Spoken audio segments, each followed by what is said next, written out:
C'est avec une grande joie que je vous invite à ouvrir vos Bibles dans l'évangile de Matthieu, chapitre 12. Nous ouvrons la parole de Dieu ensemble dans l'évangile de Matthieu, chapitre 12. Matthieu, chapitre 12. Et ceci est le 15e et dernier message dans cette série qu'on a commencé par rapport au livre de Jonas. Nous rendons visite à Jonas une dernière fois aujourd'hui. Comme vous le savez, Jonas a été utilisé, il était utilisé par Dieu, il était un prophète d'un cœur dur, mais à travers lui, Dieu a sauvé, si vous voulez, 600 000 personnes à Ninive à la fois. Toute la génération de Ninivites ont été sauvés, ils se sont repentis, ils se sont tournés vers Dieu. À travers la prédication de Jonas, Dieu l'a utilisé d'une façon souveraine, mais Jonas n'était pas content. Il ne pouvait pas comprendre, il ne pouvait pas accepter la grâce de Dieu, il n'a pas voulu continuer à jouer dans un monde qui était gouverné par les règles de Dieu. La haine de Jonas était plus grande et il était aveuglé à la grâce de Dieu, il ne pouvait pas comprendre. Mais comme nous l'avons vu la semaine passée, Jonas s'est vraiment repenti de son orgueil et de sa rébellion. Et nous le savons parce que, justement, le livre de Jonas est la confession de Jonas. Le livre de Jonas est le témoignage de sa repentance. Il nous fait voir à travers lui, à travers son histoire, il nous raconte son histoire. Il expose sa vie pécheresse, son cœur noir, son cœur endurci, et il magnifie en même temps la grâce de Dieu à travers son livre. Il reconnaît la grâce de Dieu non seulement pour le peuple de Ninive, mais pour lui-même, un pécheur et un prophète rebelle. Et il écrit un livre sur ce sujet, ce qui constitue la preuve concrète de sa repentance. Par ailleurs, nous pouvons dire que Dieu n'utiliserait pas un pécheur impénitent pour écrire des écritures inspirées. David a péché, oui, mais s'est repenti. Pierre a péché, mais s'est repenti. Salomon a péché, mais s'est repenti. Paul a péché, mais s'est repenti. Et c'est la même chose avec Jonas. Il était un homme horrible, un prophète dévoyé et rebelle, mais s'est repenti et Dieu l'a accepté. Et le Saint-Esprit l'a utilisé pour inspirer, pour écrire ce livre, et que c'est pour nous un exemple, non seulement du péché de l'homme, mais de la grâce de Dieu. En fait, la repentance de Jonas est tellement authentique que, si vous vous souvenez, le livre de Jonas se termine d'une façon vraiment abrupte, sans aucune justification de sa part, mais avec les mots de Dieu. Dieu parle à la fin. Et ces mots de Dieu, ce sont des mots qui résonnent dans le cœur du lecteur, montrant à quel point la grâce de Dieu était magnifique par rapport au péché de Jonas. Jonas a vraiment diminué dans son histoire et Dieu a vraiment augmenté. Son péché a débordé, mais la grâce de Dieu a abondé bien plus encore. Vous voyez, l'histoire de Jonas, c'est notre histoire. Nous sommes des serviteurs du Seigneur, mais tout à fait imparfaits, rebelles, pécheurs. Et pourtant pardonnés et restaurés, pas parce que nous le méritons, mais par le caractère bienveillant et magnanime de notre Dieu, qui nous a pardonnés et ne nous rejettera jamais parce que nous sommes en Christ. Et c'est ce que nous trouvons au cœur de ce livre. La promesse de Dieu de pardonner à tous ceux qui viennent humblement à lui, tout en annonçant une destruction imminente pour tous ceux qui refusent d'accepter son offre gratuite. Et c'est ce que nous allons voir aujourd'hui. Quelque chose que le Seigneur Jésus a mentionné à 2 reprises dans son ministère, en se référant au ministère de Jonas, un ministère historique et vrai et littéral, dans ce qu'on appelle le signe de Jonas. Mais avant de commencer, prions ensemble. Seigneur, comme on a déjà étudié jusqu'au présent, ta grâce surabonde là où le péché abonde. Merci que nous voyons dans le caractère et la personne de Jonas non seulement sa vie pécheresse, mais ton caractère magnanime. Comment tu es bienveillante et comme tu offres la grâce à tous ceux qui viennent humblement à toi. Seigneur, merci que tu as inspiré ce livre pour notre exemple. Et alors que nous le visitons une dernière fois aujourd'hui pour parler de Jonas, nous voulons te prier que tu bénisses la prédication de ta parole pour que nous soyons changés, qu'on puisse comprendre beaucoup plus de ta personne et ton caractère pour t'aimer plus et te servir mieux. Au nom de Jésus. Amen. Mon message d'aujourd'hui s'appelle « Le signe de Jonas ». Il y a 3 références à Jonas dans le Nouveau Testament. 2 d'entre eux sont des passages parallèles. Nous voyons Matthieu chapitre 12 et Luc chapitre 11. Ce sont tous les 2 les mêmes événements, donc c'est une seule référence. Et la deuxième référence se trouve dans l'évangile de Matthieu chapitre 16. Ce sont seulement tous les 2 références dans 3 visions différentes si vous voulez, mais ce sont les seules références à Jonas dans le Nouveau Testament. Dans ces 2 occasions différentes, la référence à Jonas arrive dans un moment de tension. Il y a la agression envers Jésus et son ministère. Il y a vraiment un point de conflit. Et la façon dont Jésus réagit est qu'il renvoie la discussion à la personne historique et littérale de Jonas. La réalité et la véracité de son ministère pour leur avertir qu'il aura un jugement. C'est un avertissement qui résonne et retentit dans le cœur de nous tous, même aujourd'hui, 2000 ans plus tard. Alors, on va voir ensemble notre texte d'aujourd'hui, que c'est Matthieu chapitre 12. Et nous allons lire de verset 38 jusqu'au verset 42. Matthieu 12, 38 au 42. Alors, quelques-uns des scribes et des pharisiens prirent la parole et dirent « Maître, nous voudrions te voir faire un miracle. » Il leur répondit, « Une génération méchante et adultère demande un miracle. Il ne lui sera donné d'autre miracle que celui du prophète Jonas. Car de même que Jonas fut 3 jours et 3 nuits dans le ventre d'un grand poisson, de même le Fils de l'homme sera 3 jours et 3 nuits dans le sang de la terre. Les hommes de Ninive se lèveront au jour du jugement avec cette génération et la condamneront parce qu'ils se repentirent à la prédication de Jonas. Et voici, il y a ici plus que Jonas. La reine du Midi se lèvera au jour du jugement avec cette génération et la condamnera parce qu'elle vient des extrémités de la terre pour entendre la sagesse de Salomon. Et voici, il y a ici plus que Salomon. Je vous invite à étudier ce texte avec moi aujourd'hui sous 4 rubriques. Nous allons voir premièrement un signe du mal. Numéro 2, un signe de la résurrection. Numéro 3, un signe de condamnation. Et numéro 4, un signe de grâce. Numéro 1, un signe de mal. Quand on arrive à Matthieu chapitre 12, le Seigneur Jésus a déjà marché et a guéri et a enseigné depuis près de 3 ans.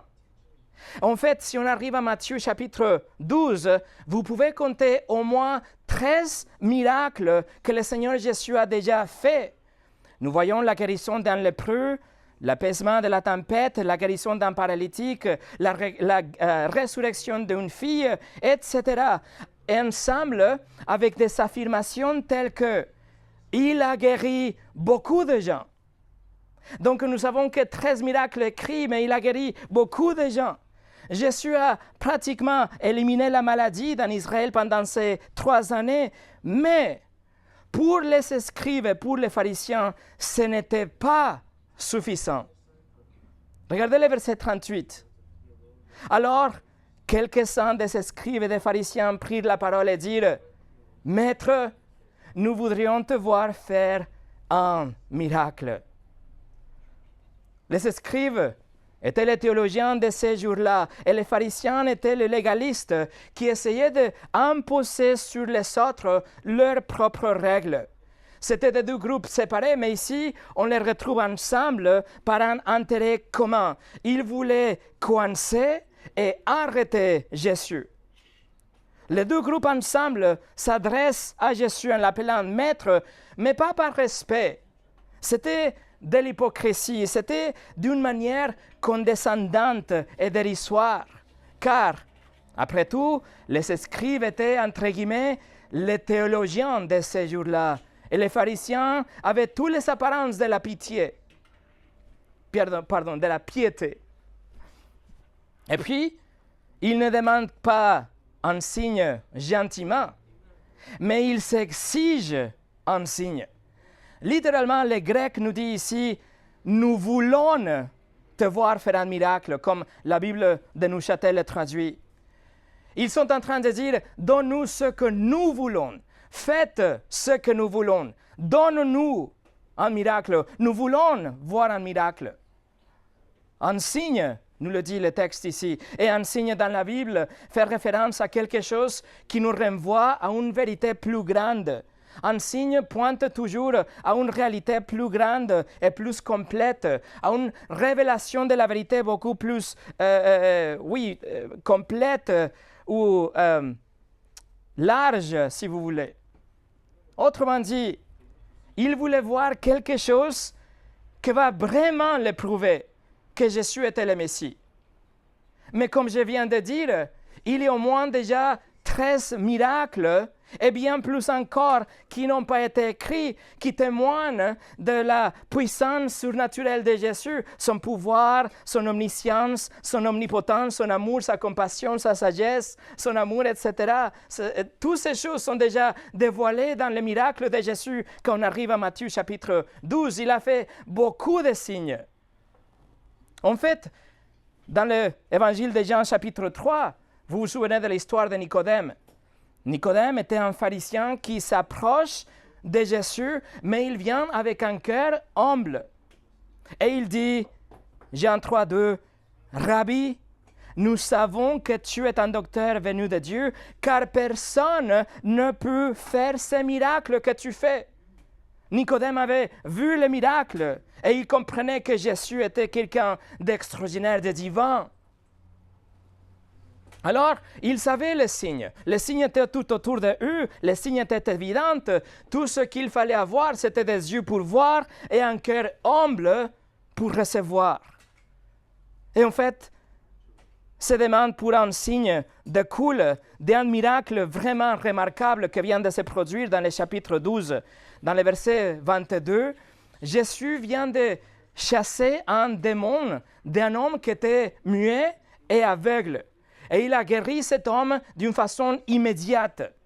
Ce fut un triple miracle spectaculaire, un miracle public, un miracle qui a été vu par tout le monde, authentique, extraordinaire, ne pouvait pas être nié.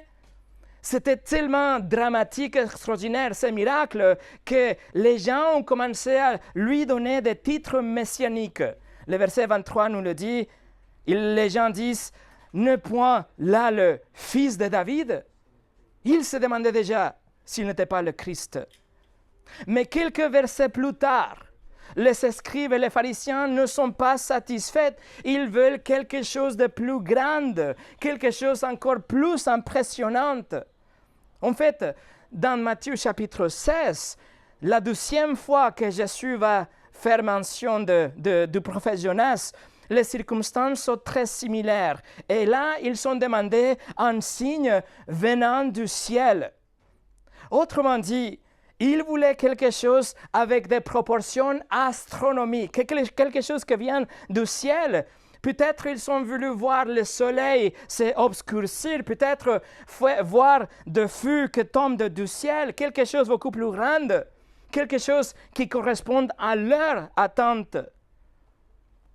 Et Luc chapitre 11, que c'est le passage parallèle de notre texte d'aujourd'hui, utilise un temps de verbe qui nous dit que cette demande était constante, était incessante.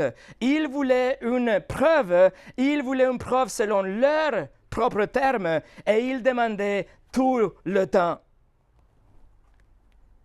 Alors Jésus va répondre. verset 39. Première partie du verset 39.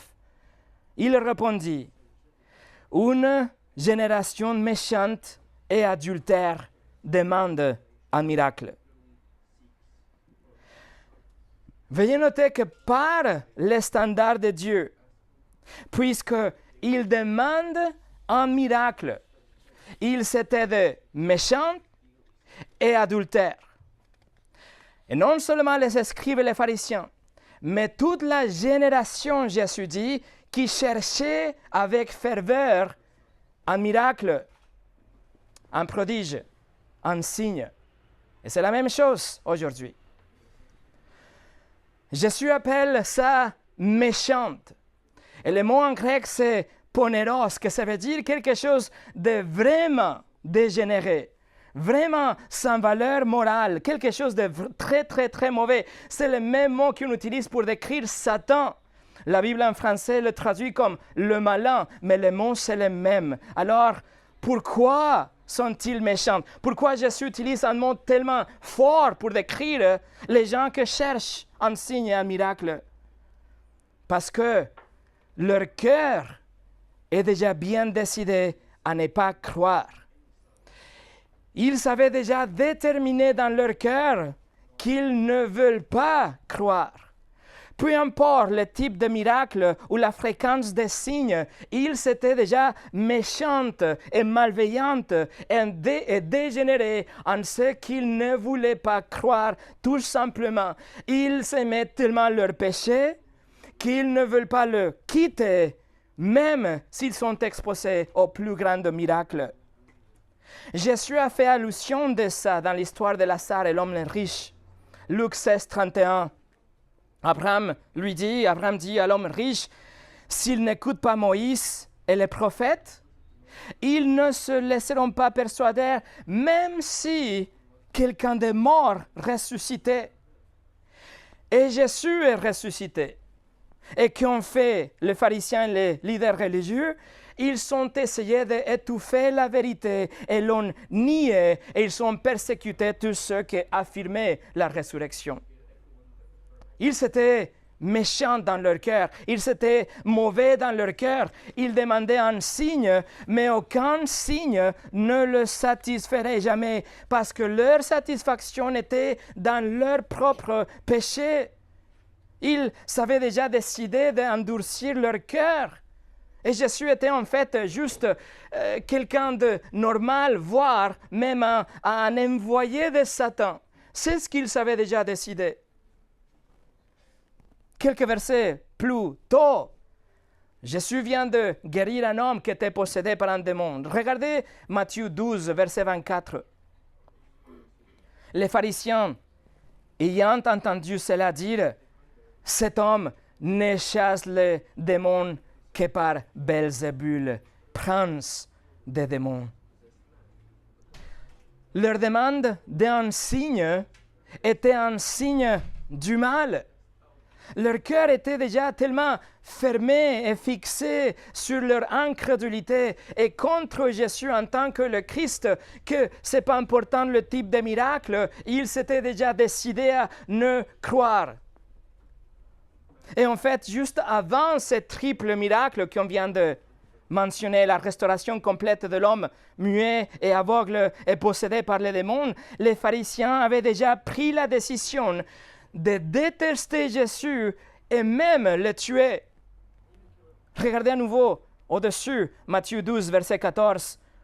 Les pharisiens sortirent et ils se consultèrent sur les moyens de le faire périr. Ils avaient déjà pris leur décision. Ils s'étaient déterminés. Ils ne veulent pas accepter Jésus et ils veulent littéralement le détruire. C'est le mot original. Ils veulent le détruire. En partageant l'évangile dans la rue, une fois, un homme a demandé un signe. Et cet homme a dit, « Mais pourquoi Dieu ne fait-il pas apparaître une pomme dans ma main ?»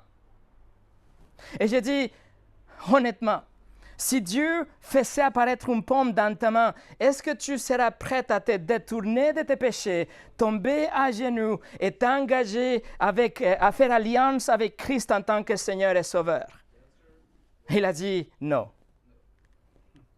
Un cœur qui aime le péché et qui a décidé de ne pas croire, même s'il est présenté avec les preuves et toutes les preuves sont là, il va délibérément refuser de croire. C'est un mal d'une gravité extrême. Voilà pourquoi Jésus l'appelle comme ça. Jésus a dit au verset 39 non seulement que c'était une génération méchante, première chose, mais il a dit que c'est une génération aussi adultère. Pourquoi adultère? Mais parce que la louange qui appartient légitimement à Dieu est donnée à une autre chose, à n'importe quoi d'autre. Ce qui est le cas chez les pharisiens et les scribes, c'était leur statut, c'était leur popularité, c'était leur pouvoir sur les gens, ça c'était leur Dieu. Et Jésus était une menace pour eux. Ils étaient une menace pour leur structure.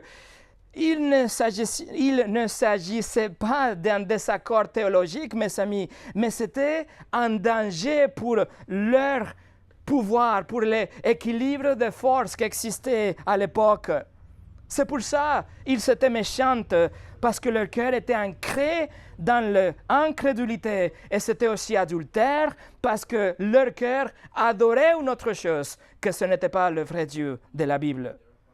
Et leur demande pour un signe expose tout simplement ce qu'ils savaient déjà dans leur cœur, le mal qui rongeait leur cœur. J.C. Ryle a écrit « Beaucoup se flattent qu'il leur suffit d'un tout petit peu plus de preuves pour devenir des chrétiens convaincus.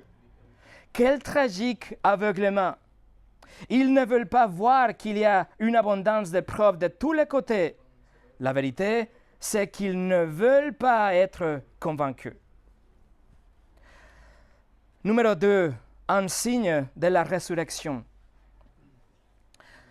Jésus continue alors sa réprimande en affirmant qu'il ne répondra pas à leurs demandes, il ne va pas leur donner un signe juste pour satisfaire leur propre curiosité.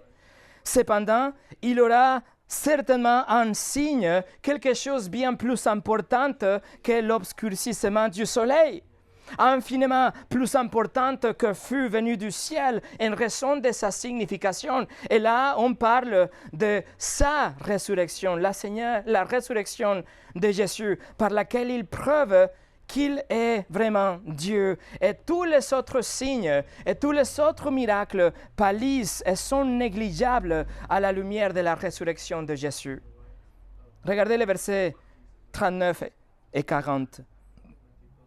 Jésus leur répondit, « Une génération méchante et adultère demande un miracle. Il ne lui sera donné d'autre miracle que celui du prophète Jonas. Car de même que Jonas fut 3 jours et 3 nuits dans le ventre d'un grand poisson, de même le Fils de l'homme sera 3 jours et 3 nuits dans le sang de la terre. » Le signe de Jonas, comme nous avons déjà étudié plus tôt dans cette série, nous renvoie clairement à la résurrection de Jésus. Jonas est resté en vie pendant 3 jours dans le ventre de ces monstres marins et après il est sorti pour le salut de toute la ville de Ninive et toute la génération de Ninive.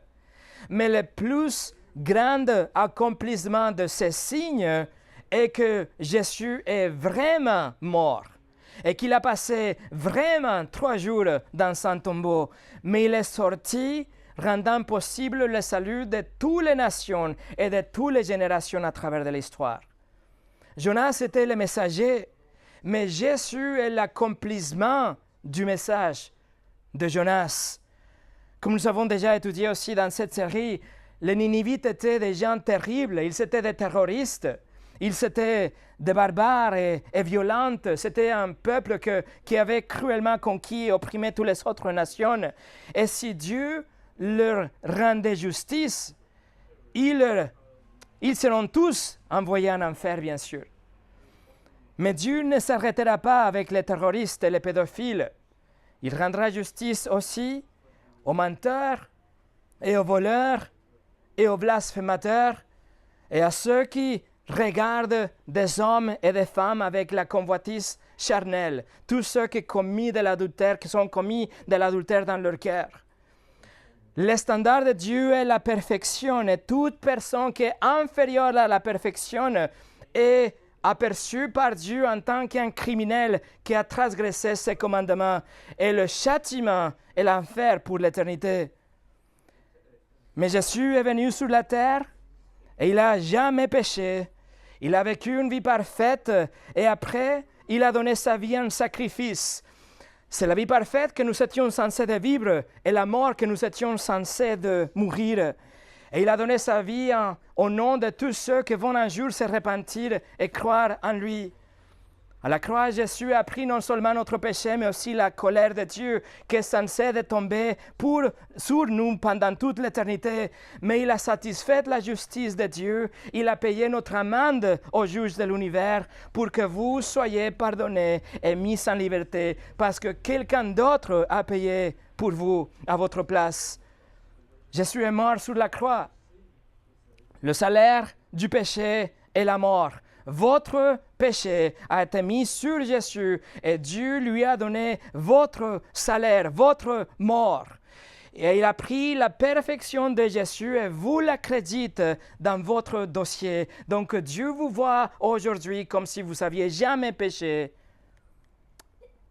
Il est mort. Et les soldats romains ont confirmé la mort de Jésus. Ils ont utilisé une lance pour lui transpercer les côtés juste sous le cœur. Et son corps était là, suspendu, pour que tout le monde puisse voir que la vie l'avait quitté. Et après, il était placé dans une tombe, scellé et gardé même par des soldats. Mais juste comme Jésus l'avait annoncé dans Matthieu chapitre 12, il a donné le signe de Jonas. Parce qu'après avoir été mort pendant 3 jours dans la tombe, il est revenu à la vie.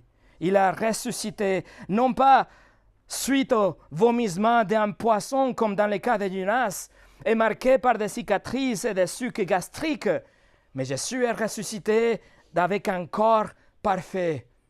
Avec une forme parfaite. Il est sorti victorieux dans un corps glorifié dans lequel il est monté au ciel et dans lequel il attend de revenir. La résurrection de Jésus, c'est la preuve concrète et objective qu'il est bien celui qu'il a affirmé d'être. Dieu dans la chair, Dieu le Fils, le Sauveur, le Messie, le Christ, et que le salut est accompli par lui, est disponible et gratuit pour tous ceux qui se répandent de ses péchés et placent leur confiance en lui seul. La repentance et la foi, point. C'est pourquoi Ninive a pu être pardonnée. Et c'est pourquoi vous pouvez être pardonnés aussi aujourd'hui. Le signe de Jonas renvoie à la réalité plus grande de la résurrection de Jésus après avoir resté 3 jours dans le sang de la terre, ce qui fait référence à la mort et à l'ensevelissement. Cependant, le signe de Jonas est beaucoup plus que cela. Pour les leaders religieux qui avaient exercé un contrôle tyrannique sur les gens, le signe de Jonas est aussi un signe de jugement.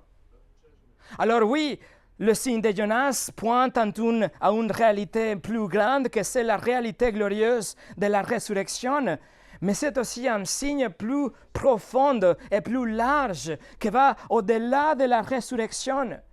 En fait, le signe est beaucoup plus négatif que positif. Il va au-delà du dimanche de la résurrection jusqu'au jour du jugement dernier. Il s'agit d'un signe de condamnation.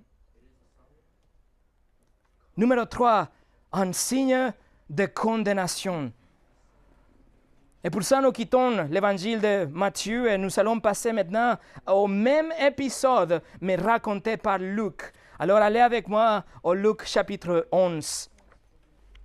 C'est le même épisode raconté par Luc. C'est le passage parallèles, c'est les mêmes événements, c'est le même contexte. Mais remarquez comment Luc contourne la spécificité de la résurrection. Il souligne plutôt l'aspect de la condamnation du signe de Jonas. Regardez Luc 11, versets 29 au 32.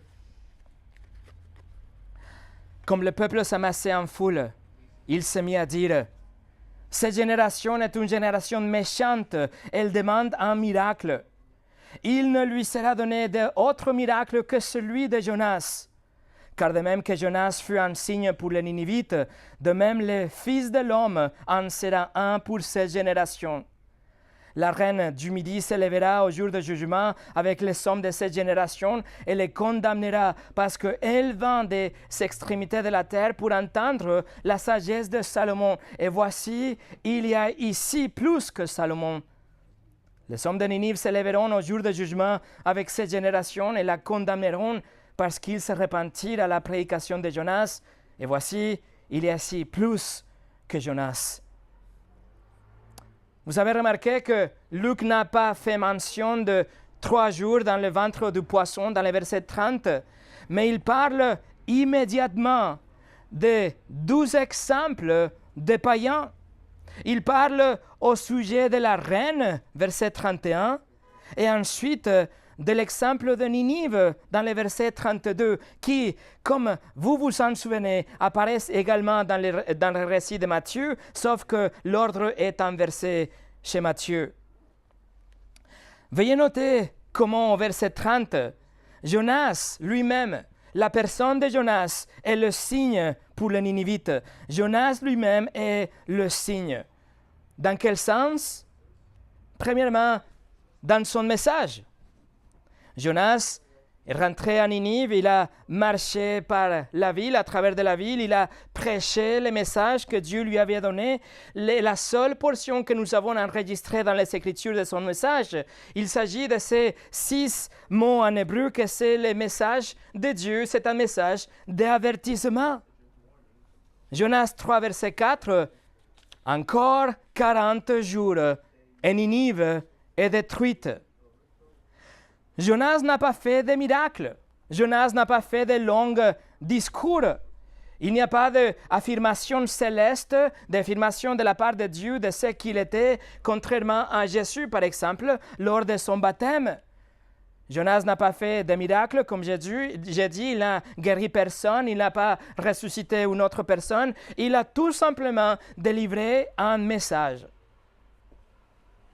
Deuxièmement, dans sa personne.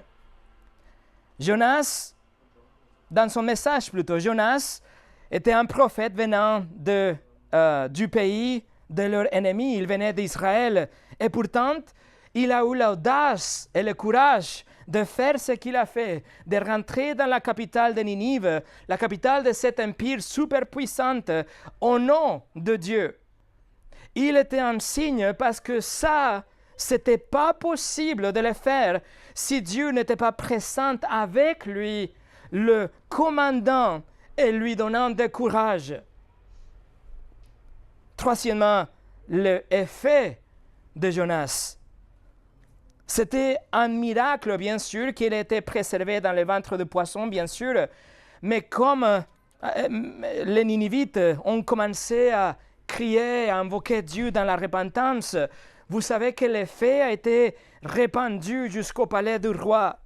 Et de plus en plus, les gens ont commencé à se repentir. Et même le roi a fait un décret royal. Et à la fin, toute la ville se repent.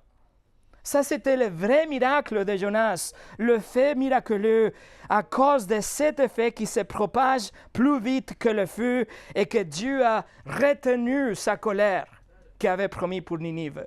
Dieu a fait grâce à Ninive suite à la repentance et la foi de Ninive. C'est pour ça, Jonas était un signe pour les Ninivites, comme Luc l'écrit.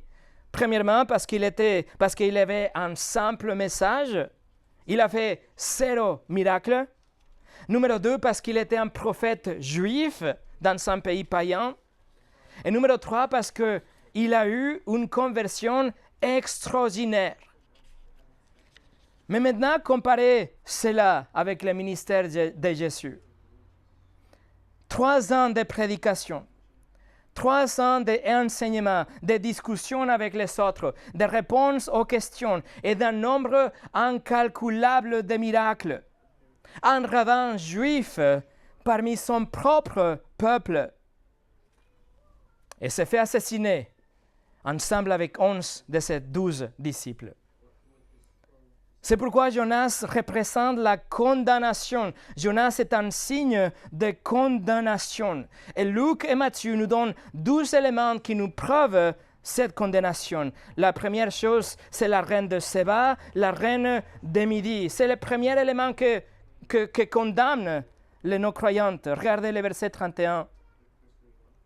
La reine du Midi se lèvera au jour du jugement avec les hommes de cette génération et les condamnera parce qu'elle vient des extrémités de la terre pour entendre la sagesse de Salomon. Et voici, il y a ici plus que Salomon. Dans les jours de Salomon, la reine de Séba a parcouru environ 2000 kilomètres en caravane et à dos de chameaux. Elle a fait tout ça pour venir voir Salomon, tout simplement parce qu'il était sage. Il n'avait pas de signes, il n'avait pas de miracles, il n'avait rien de surnaturel si vous voulez, mais elle faisait confiance à lui, elle exerçait sa foi en lui, la sagesse que Dieu lui avait donnée. Elle avait un petit peu de lumière et elle a exercé sa foi pour aller voir Salomon. Alors combien plus les pharisiens sont-ils coupables? Les pharisiens qui étaient les docteurs de la loi, qui connaissaient les Écritures, qui gardaient le temple, qu'ils étaient là en Israël et qu'ils avaient au milieu d'eux la sagesse pure de Dieu. Dieu qui avait descendu du ciel pour les rencontrer personnellement. Ici, nous avons une reine païenne qui est venue de l'Arabie. Elle a fait un long et lourd voyage pour venir écouter la prédication de Salomon. Combien plus ils devaient se repentir, les pharisiens et les scribes, alors que Dieu est venu à leur porte. Et combien plus nous sommes aussi redevables aujourd'hui.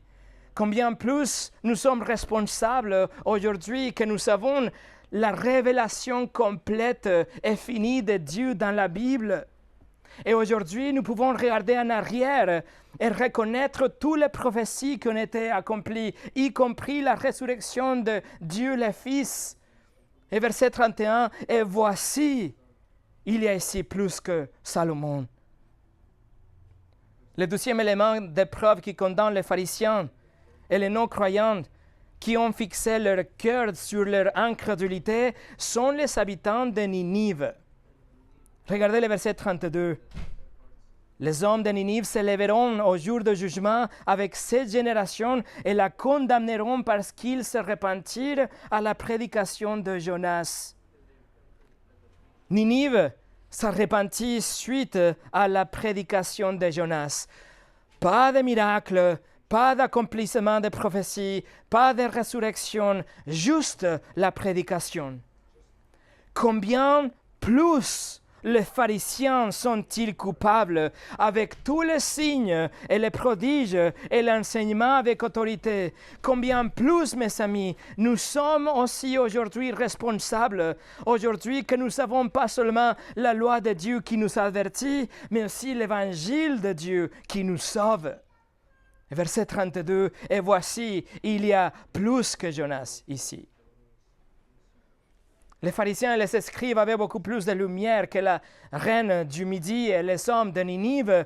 Et ceux qui s'endurcissent leur cœur, ils demandent un signe aujourd'hui. Et même s'ils ont toute la lumière, ils vont rendre compte que Dieu nous a donné déjà toute sa révélation.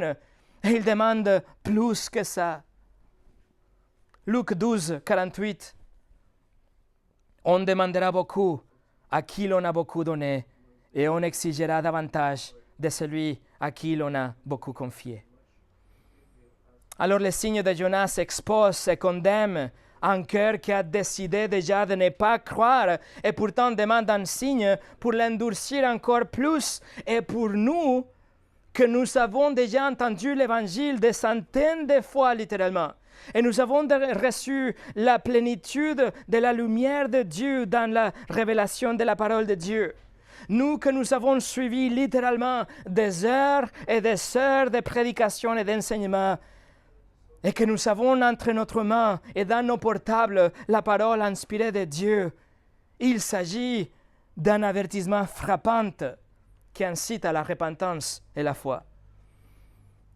Jésus l'affirme au verset 32. Il affirme que les hommes de Ninive se sont repentis avec le peu qu'ils savaient.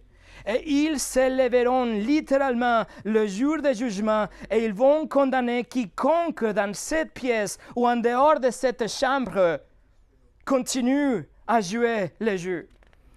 Tous ceux qui jouent le jeu de la religion et le christianisme et qui ont fait du christianisme et de l'Église un loisir, les hommes de Ninive vont les condamner en raison de l'opportunité infiniment supérieure que nous avons aujourd'hui. On doit nous repentir, on doit placer notre confiance en Christ. Vraiment, mes amis, il n'y a pas d'excuses. Et pour finir, numéro 4, un signe de grâce. Nous avons déjà étudié que 600 000 personnes se sont repenties. Et Dieu, dans sa souveraineté et dans sa grâce, a choisi de sauver toute la génération de Ninivites, a transformé une génération de terroristes en adorateurs. Et tous ces gens-là sont au paradis aujourd'hui depuis déjà 2500 ans. Voilà le signe de Jonas. C'est un signe de grâce. C'est un indice de la bienveillance de Dieu, de la disposition de Dieu de sauver à tous ceux qui viennent à lui, mais dans ces termes, ces conditions à lui, et non pas en demandant capricieusement un signe. Allez avec moi à 1 Corinthiens chapitre 1. 1 Corinthiens chapitre 1.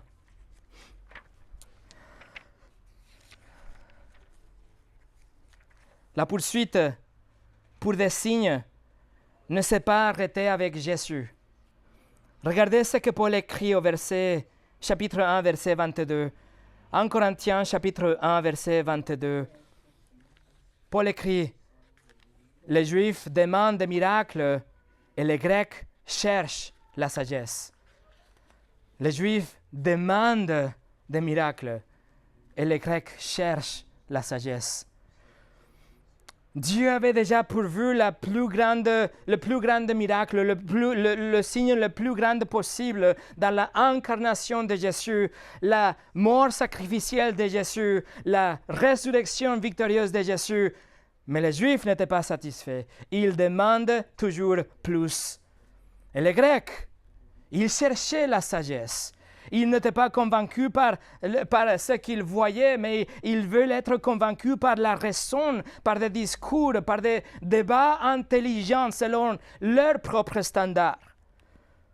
Mais au lieu de les convaincre avec un miracle ou essayer de raisonner d'une façon intellectuelle, qu'a fait Paul? Regardez le verset 23. Voici la réponse de Paul. Nous prêchons Christ crucifié. Scandale pour les Juifs et folie pour les païens. La réponse de Paul est nous prêchons Christ.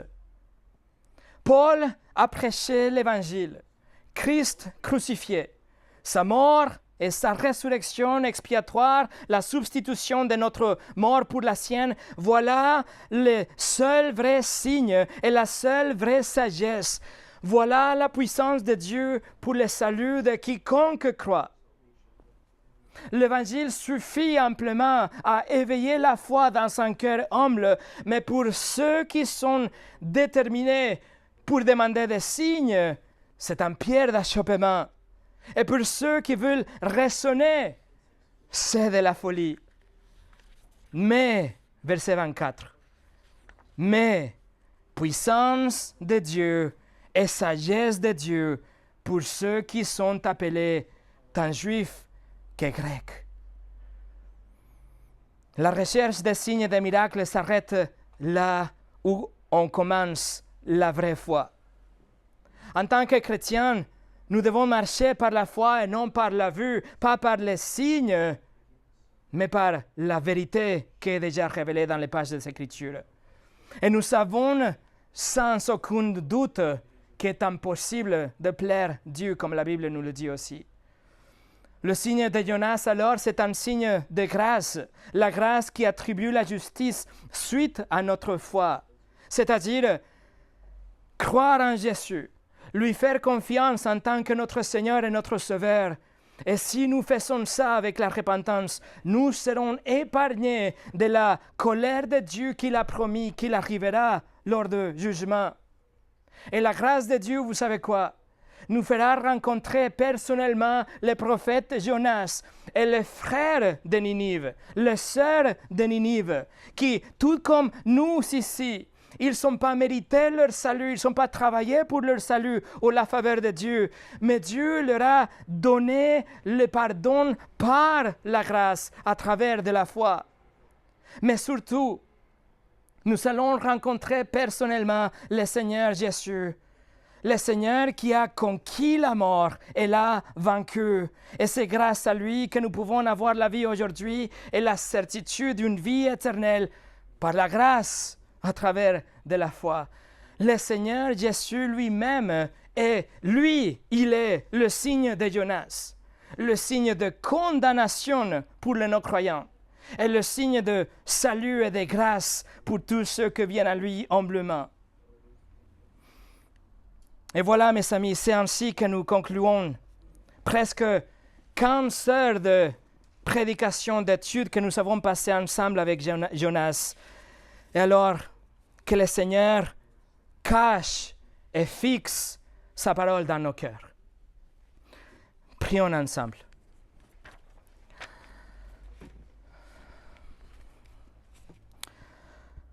Seigneur, nous te remercions pour ta parole, que nous montre ta grâce, que nous montre combien nous sommes indignes de ton amour et de ta faveur. Et pourtant, tu as décidé de nous aimer et nous sauver, pas parce que nous le méritons, mais parce que tu es tout simplement riche en miséricorde.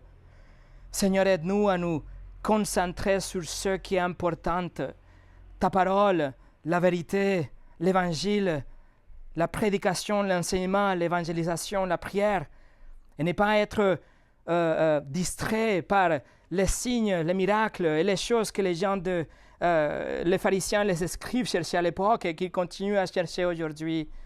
Seigneur, nous voulons nous remettre chacun de nous ici dans cette pièce pour qu'on puisse grandir dans notre sanctification alors que nous nous soumettons à ce que tu as dit à travers ta parole. Seigneur, merci que tu vas nous utiliser pour atteindre cette ville et les villes autour de Cannes, pour que ta vérité soit répandue, entendue et obéie, et que tu sauves, que tu fasses grâce comme tu as fait avec chacun de nous et avec tous les terroristes de Ninive qui aujourd'hui sont désormais nos frères et nos sœurs. Merci pour ta grâce qui est immense. Au nom de Jésus. Amen.